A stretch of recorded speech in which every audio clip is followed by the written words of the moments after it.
So I have a new project I want to start on today, a DIY Pulk sled. First time I've ever made one. If you're interested in seeing how I make mine, stay tuned. So why build a Pulk at all? Why not just use the sled the way it comes from the store? It will certainly work in most instances. The sled that I bought is the Pelican 45 sled. I purchased it at Canadian Tire at the end of season last year. I got it for a good price. I think it was 40% off. It comes with a nice heavyweight cord that runs through a series of holes along the side of the sled. It's long enough that I can wrap it over my shoulders or around my waist or however I want to use it and pull it through the snow. So why not just use that without doing any additional work at all? Well, after giving this considerable thought and knowing the area that I hike in, and if you watched any of my videos, I think you'll agree, they can be pretty rugged at times. I have a lot of uphills and downhills. I'm scrabbling over a lot of granite rocks, as well as hopefully dragging it across a frozen lake. Dragging it across the frozen lake with just a rope would be just fine. It's when I'm going uphill and downhill that the rope becomes more of a liability, especially on the downhill. Because if I start moving downhill ahead of my sled, the sled is just going to catch up to me, catch me in the back of my legs, possibly knock me down, maybe cause injury. So I think I can avoid that by adding a length of PVC tubing crossed in the center that will act to stabilize the sled. I can attach it around my waist, and the pole will be at my waist and not at my shoulders, and then I can pull it safely uphill and downhill. So that's the reason why I want to build a Pulk. Now, how am I going to do it? Let's take a look at that. Okay, very quickly, before we get started with putting this project together, I just wanted to give you an overview of the components that I'll be using, and I'll explain each of them in more detail as we put the project together. So at the top of the picture you see the Pelican 45 sled, picked up at Canadian Tire here in Halifax, end of season last year, 40% off, made it a good price. Laying across at an angle is a length of Schedule 2 PVC pipe in 3/4 inch. I would have liked to have had 1/2 inch, but that just wasn't available here locally at the time when I picked this one up. Next to that is a 4-foot length of 1/2 by 3/4 inch aluminum angle bracket, and that'll be for the skeg, and I'll explain more about that in a little bit.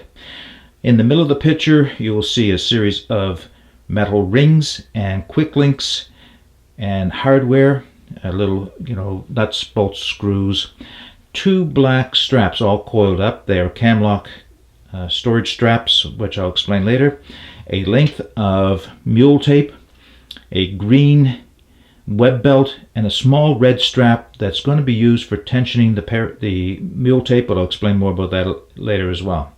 And as I said, the concept here was, as far as possible, to use what I already had in my inventory so that I could save money and use things that were readily available to me. You may choose to use different components, and that'll be just fine. Just consider how you're going to use them. Are they up to the task? And I'm sure you'll find what you need, a lot of it, right, what you already have. Without spending a lot of money, you can go out and pick up a few extra things that you need. All right, let's get started with the project. Okay, so for the sake of this video, we're going to break the project down into 2 parts. Those things that I do to the sled to modify it, and then the making of the harness system which will pull the sled. So the sled basically is a good heavy-duty material, plastic of a type. It comes with a nice heavy-duty black cord, which I'm about to remove, and I'll be using that cord later in the project so it won't go to waste. I will be using in its place mule tape, and this is the 1,800-pound test mule tape. My experience with this so far, and it's relatively new to me, I only recently was able to acquire some of this, is that it is extremely strong, very versatile, but boy, it's slippery. And tying knots in this, you really have to make the right choice of knots and tie them well, because when you take any tension off of this, they tend to loosen up, which is great if you're undoing knots, but not if you want those knots to stay put all the time. So I'll be using the length of this, and that's going to go around the outside, and you'll see more about what I'm talking about as I go through the project, because that's going to form the foundation for all the tie-ons that go onto this, as well as the harness system. Again, it'll make more sense as I go through the project. This won't make a lot of sense until the project is almost finished, and this is just a piece of red webbing that I had and 2 D-rings, which I'll give you a close-up a little bit later. And this is going to form like a small belt, and that belt is going to be used for tensioning the mule tape, because I think it may be the only way that I can guarantee, or at least better ensure, that the tape won't come loose through use. So I'll explain more about when we get that. So as this project goes, what I'm going to be doing with these metal rings is they are going to be attached with the mule tape at various points along the sides of the sled, and they will be my tie-on points, both for the cam lock straps as well as the rope, so that I can crisscross and keep everything secure in the sled. Now, the one thing that may not be familiar to you is how am I going to stabilize the sled on snow and ice? Well, the sled is built with what appears to be very, very shallow runners, and I think they're more for structural strength and rigidity. Hopefully you can see these when I point to them. I don't think they're going to provide a whole lot of tracking and keeping this running straight through the snow. So what I'm going to use is this aluminum bar angle bracket. I'll cut it in half, giving me two 2-foot lengths, and I'll do some modifications to it, including putting some holes in it as well as angling off the ends. And I'm going to mount that to the bottom of the sled, 2 pieces, and they will act like a skeg, so that this will run more true, track more straight, follow behind me as I go up. And it's mostly intended for when you're going up a bit of an incline, that the sled doesn't slide away sideways on you, and that'll keep it in a more true, straight track through the snow and ice. So those are the components, but let's get to work. Now, what am I going to do first? I'll give you some close-ups in a second, but I'm going to start by removing the black cord, and there are a series of holes already drilled into the sides of the sled, but I need to put a few additional holes, and you'll see why. So let me remove that black cord. I'll show you where the holes are going to go, or where the holes were and where I'm going to be drilling them in, and then we'll proceed from there. So stand by. All right, I'm trying to give you a bit of a close-up on what I've gotten done so far. So the way the sled came with the rope weaving through holes along the side, there were 2 holes here originally, yet there was only 1 hole here and 1 hole here. So along both sides, wherever there was 2 holes, that was fine. Wherever there was 1 hole, I added a 2nd hole. In addition to that, at the very back, there were no holes back here, but I put 2 holes in. Now this is just an additional thought I had since I began the project, and that's the way this project is likely to go.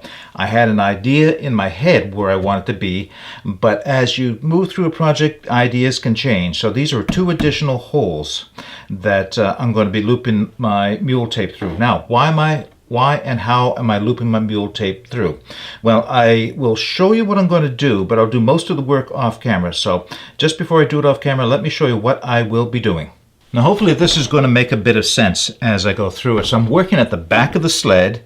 This is the left-hand side, and I have 2 holes drilled here. So I'm going to start by working from the bottom up. And I've pulled my mule tape through, and I'm going to have to run almost all of it through to make this portion of the thing work. But I'll show you what it is I'm going to do. Each of these rings, I'm going to feed the mule tape through it not only once, but twice,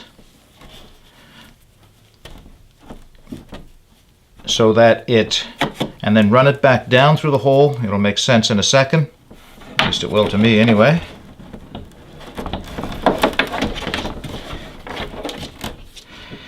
And at the end of the project, when this is under tension, and you'll see what I mean by having the mule tape under tension, what I will have is a series of these metal rings around the outside of the sled with the mule tape wrapped through it twice. Now, there is other options I could have used. I considered using eye bolts around the outside. I considered just looping the mule tape through and attaching carabiners to it. This is what I chose to do. I think it'll make more sense when I get the project finished. The basic reason why I want to do this way as opposed to an eye bolt is to distribute the tension on the plastic over through the mule tape. In other words, when there is pulling on this ring, the mule tape will be spreading that pull or that pressure against the outside of the plastic along the length of the mule tape through the 2 holes. So there shouldn't be a significant amount of pressure on any one spot on the plastic. Now, this is a thick plastic sled, and I expect that it may not have had any problems anyway. And it is designed for use in Canadian winters. So I doubt I might have had a problem. However, it is plastic. It will age over time, and in the very cold, if we ever do get that here in Halifax, this may become more brittle. So I just want to guarantee that, or as best I can guarantee that I'm not going to damage the plastic. So again, I did say this is a work in progress, so I may change my mind, but I don't think I will at this point. But I'll have these rings all around the outside, a total of, I think it'll be 10 of these rings when I'm finished, and I'll be able to use them to lash through or clip on with bungee cords or clip on with carabiners, but you'll see what I mean. So I'm going to be spreading those through the holes as I go around, and when I get that done, I'll come back and show you what it's going to look like. All right, the sled is complete as far as modifications to the sled itself. Let me give you an overview of what I've done, and then I'll close in a little bit closer so you can see a little bit more detail. I did all of this off camera only because it does take a bit of time, and I think it'll be self-evident when I show you up close what I've done. So basically, starting on the bottom side, on either side, doesn't matter which side I start, and I'll give you the close-up again. I ran mule tape through all those holes that I had drilled, back and forth through the holes, all the way around the outside. And I'll come back to the bottom again in a second. And as I did, I wound them through the rings. So there's a double loop of mule tape through each one of the rings. 1, 2, 3, 4, 5 on each side. Now there's still some tensioning that I have to do to get this just the way I want it to, but it's functional the way it is. So the holes were about 1.25 inches apart, so the material came up, wrapped through the ring, and then back down, over and up again. And it came around the front and down to the back again. Now I'll flip it over to the bottom again, give you a little more look at what's going on here. So because mule tape is so hard to work with, I decided that rather than try and tie knots, when I say hard to work with, it's actually very easy to work with in terms of sliding through and around and that holes and angles and things. That's in fact what it's designed for. It's designed as a pulling tape for pulling wires or cables through conduits in buildings and plumbing and that type of thing. So it's very slippery and very good at pulling things through. But try to knot it, and that's where the challenge begins. Most knots, while they're under tension, are fine, but as soon as the tension released, the stuff slips and it'll lose the knot. So I chose not to knot the mule tape. Rather, I sewed loops, and I'll give you close-ups in a second. I sewed loops on either end. And in order to tension this thing, in order to bring it together at the end, I made a small belt. And the belt has 2 D-rings, and I'll give you some close-ups in a second, and I can constantly adjust. If there's stretch, and I'm finding there's really no stretch that I can, determinable stretch, at least in the length of mule tape that I'm using right now, then I can just continue to crank down on this and tighten it up. If I ever want to take it apart, again, I can just undo this belt, slide it out, and I'll be able to take the whole assembly apart. Last thing I'll show you on the bottom before I do close-up is I put 2 aluminum skegs. I mentioned that I had a 4-foot aluminum angle brace. In fact, it was only a 3-foot, which was better, and because that gave me 2 18-inch pieces of metal, and I used the 3/4 inch as the flat side down against the bottom of the sled, and the 1/4 inch, or the 1/2 inch, sorry, upwards. And that's so it's just a very shallow skeg that will help like a runner, will help this track through the snow. I'm finding it also looks like it might give it some rigidity to the bottom of the sled as well. I don't know that it needs it, but maybe a little bit more structural support. All right, let me give you a couple close-ups of what I've done. All right, let me give you an example of how I wound the mule tape through the loops. So the mule tape came up through the hole here.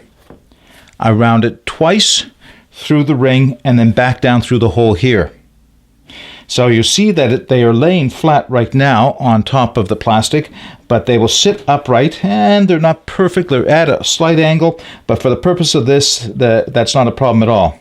So any pulling tension on this ring is going to be distributed through both those holes along the length of the mule tape in both directions. So it should be able to withstand a lot more pulling and jerking on it and that type of thing, rather than breaking through the plastic like an eye bolt might. And not that an eye bolt will. I don't know that it will, but just in the cold, I just wanted to give it that extra assurance that it wouldn't break through. So there is how the rings went through. All right, let me give you a close-up of the system I have on the bottom for tensioning this. So I mentioned just a minute ago I had created a couple sewn loops on either end of the mule tape, and I just bar tacked it across back and forth with the sewing machine to give it some strength, and then I just sealed off the end of it with a cigarette lighter just to keep it from fraying. So I've got a loop on either end, and this is at the back end of the sled. So I made this tiny little belt. It would be a belt, something like you might put around your waist, except this is much smaller, just out of a piece of excess webbing that I had. 2 D-rings on one end of it sewn down. And what that provides me is an opportunity to tighten this up like you would a belt around your waist. Feed that through the loop. And like a belt, up through the 2 D-rings, over the top one, down to the bottom. And now I can just crank this down with significant force, and it just continues to tighten and tighten and tighten. If I want a little extra security, I can put in a half hitch on the back end of this just to keep it from undoing. There, so a half hitch on the back. Now, that's got a lot of tension on it. Plenty of tension for this project. That's how I decided to use the mule cord or the mule tape. Now, could I have used something other than mule tape? Absolutely. Why not paracord? Paracord has a good pull strength on it. It has supposedly 550 pounds of tensile strength on it. However, this mule tape has 1,800 pounds, so I had that extra guarantee that this would not snap under any usage, at least any reasonable amount of usage anyway. It's just that the mule tape is a little harder to work with when it comes to tying knots. I also decided that as I was taking the cord that came with the sled out of the sled, there's no reason why I couldn't have used that cord. I bundled it up somewhere here. So this is the cord that came with the sled, and it's a good heavy cord, a nice woven heavy cord. I could have done exactly the same thing. It had been used to wind through the holes. Why not use that if you've already got it? I am going to use this for lashing over the top, and that's why I'm going to keep this. So let me just show you the skeg close up, and then I'm going to show you how I would secure things in the bottom of it. So these are the skeg, as I mentioned. It was a 3-foot piece, cut it down into 2 18-inch pieces. I angled off each end of it so that there is no sharp edges that might catch anywhere. And I think this will slide through the snow better, so it has a little bit of a prow like a boat and a stern like a boat on it, a bow and a stern. And that should just make it slide a little easier across snow and ice, while giving me that skeg effect here that would allow this thing to track more straight. How did I decide where I was going to put it? Bit arbitrary. They're to the back half of the sled, and they're not to the outside. They're a little bit. They're in an existing groove that was built into the plastic, both for structural reasons, I'm sure, and it has a little bit of its own rudder or skeg effect as well.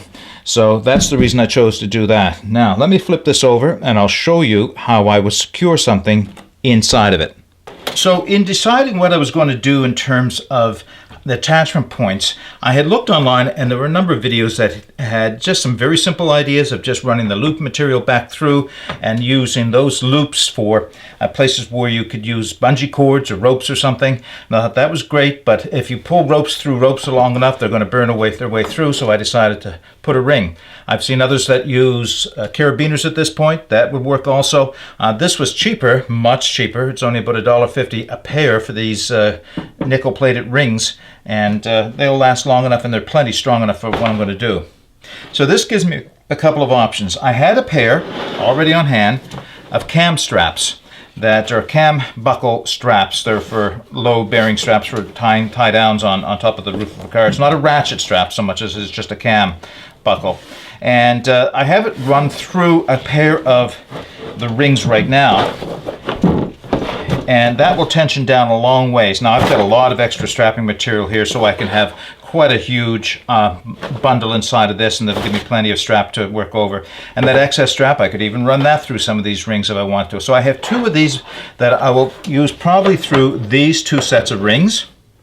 But if I wanted to do something different, again, I could use bungee cords. Now, I understand from some other people that bungee cords are not always the best choice because if you tip a little bit, the bungee cord may stretch to a point where it unlashes itself and you end up losing your materials. Not a great idea. However, that's what this cord is for.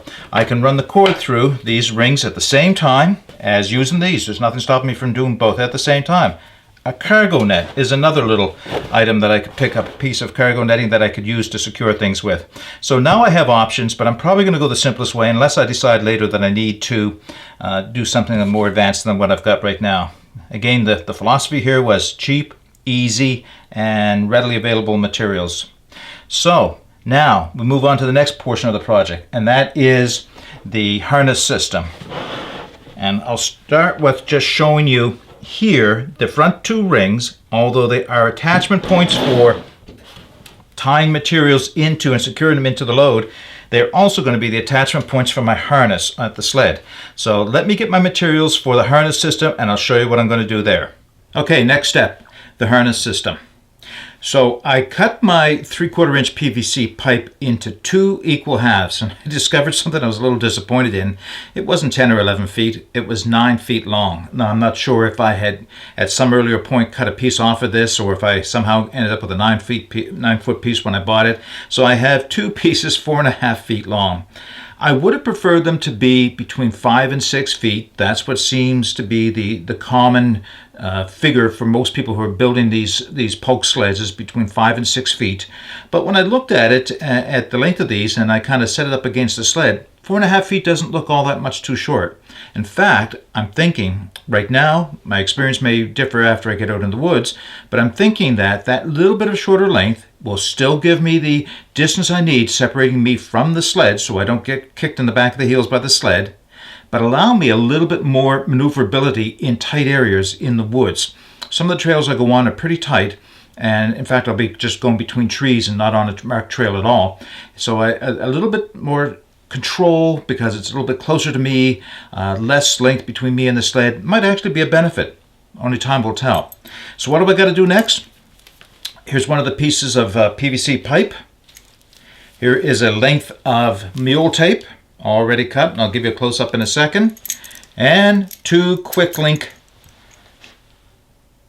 connection points, and they are serving as my connections both to the sled and to the hip belt once I get that part done. There we go. Okay, close up. What you'll see is that I created a loop on each end of my mule tape, and I actually have a piece of it here I'll show you in a second, and then threaded it through, measured it very carefully, and was able to get it just to the right length through each end of this PVC. Once it was through, then all I really had to do was heat with my hot air gun and flatten out with a pair of clamps to get the end of this secured so it doesn't move. Now, will it last? Honestly, I'm not sure. This mule tape, and all the experience I've had with it so far, is that it's extremely tough. If it comes in contact with sharp edges, it will fray some, and that's part of the reason why I wanted to crimp it down, so it didn't have anything to fray against through movement. Even so, I think it's probably going to work out well. Now, if for some reason the pipe were to break on me through extreme cold or I wrapped it around a tree somehow, I'd still have the cord that I could use to pull the sled with, even with a broken piece of pipe. That's part of my reasoning for putting this through as opposed to attaching the carabiner somehow directly to the pipe itself. So it's the same at both ends, and now they're ready to be attached to the sled. Let me just show you what I did at the end of the mule tape, just so you get an idea of how I did that. Okay, so here's what the mule tape looks like before I slide it into the PVC tubing. So what I did is I just folded it over, pinned it, and then bar tacked it with the sewing machine 3 times. That should give it plenty of strength so it won't unravel. And again, the reason I'm doing this is because I'm not confident that any type of knot that I put in here will stay in the material from that constantly pulling on it. So the bar tacking will work. So that's done at both ends of the mule tape, and just going through some of the things I had in my toolbox, and I found some shrink wrap or shrink tubing. So I'm going to slide that over the ends of these and bring it up to about that height on the end of this, shrunk around the outside. Not so much for security of the stitching, but for fray resistance, just to give it a little bit of extra protection, the material a little bit of extra protection against fraying. I could have done the same thing with some tape, either electrical tape or duct tape, and it would have accomplished the same thing. All right, so I still need to put the second tube together. Once that's done, I'll show you my progress on the hip belt. All right, let's take a look at the finished product. So what I've done is the sled is on the floor of my workroom downstairs in my house. I have it loaded up with a duffel bag, and my axe and small snow shovel are strapped to the top using the 2 cam straps. And I have the bag loaded up, simulating a full winter load of sleeping bag, tent, and all the other provisions you'd normally take. And you can see where the 2 PVC pipes are attached at the rings at the front of the sled by those quick links where they cross over. Now at the crossover point, I just have one of those stretchy Velcro straps you can get at the dollar store just to kind of hold it in that crossover position. And then I have it attached to that green nylon webbing belt with 2 little D-rings on either side. Now, quite honestly, looking at the D-rings right now and that webbing belt, that may not be what I use in the final product. Reason being is that I find that the buckles on these things, while very secure, are not the easiest to get on and off, and getting them on and off with gloved hands would be a bit of a challenge. So I'm looking for something that will come off very quickly, very easily, if for some reason I had to dump the sled in a hurry, such as I did hit thin ice, or I got caught up in a crevasse climbing over some snowbanks or the like. I want something I can just unsnap the buckle like a side snap buckle would be, and I'm going to look for one in the 2-inch width length, and then I can either use this belt or I can get some seat belt webbing and create another assembly for it. Not very expensive when I find them, but that's what it will turn out to be. All right, there's the finished product. Okay, let's wrap this video up. All right, let's wrap this video up. Do you know, when I began this project, I wasn't sure exactly how it would turn out. I had an image in my mind of what I wanted to do.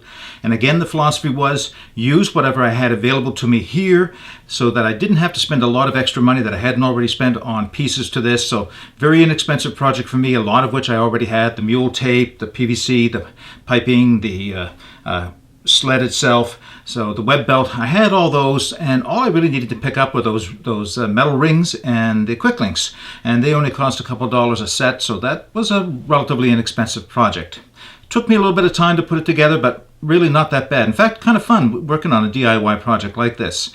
I did have access to a sewing machine, which made the job of making the loops on the mule tape much easier. If I didn't have access to a sewing machine, the stuff sews incredibly easy. A little bit of a needle and thread hand sewing, and you'd be able to put that together very quickly.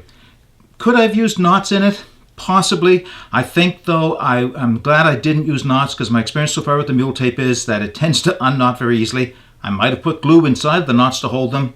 You know what? This was probably easier and better in the long run. Why experiment and have something fail on you while you're out in the woods? This still may fail. This hasn't been a proven system yet. I don't have, or haven't had an opportunity to take this out. We have no snow in Halifax. What is this? No snow. I know most of the province does have snow. We've had our cold temperatures, but the streets are just bare out there. So I'm waiting patiently, more or less, for snow to arrive in Nova Scotia in a serious way so that I can get out and test this system and get out and play in the snow. That's what I would really like to do. Okay, I know there's a lot of ways this project could have been done. I know people will probably have suggestions how I can improve what I've already done. I welcome those suggestions. If you've done a project similar to this, I'd be happy to have a look at what you've done and see your ideas. Maybe we can share ideas back and forth. So, in the meantime, get out and explore. If it's snowing in your area, take advantage of it. Take that path less traveled. It will make all the difference. Bye for now.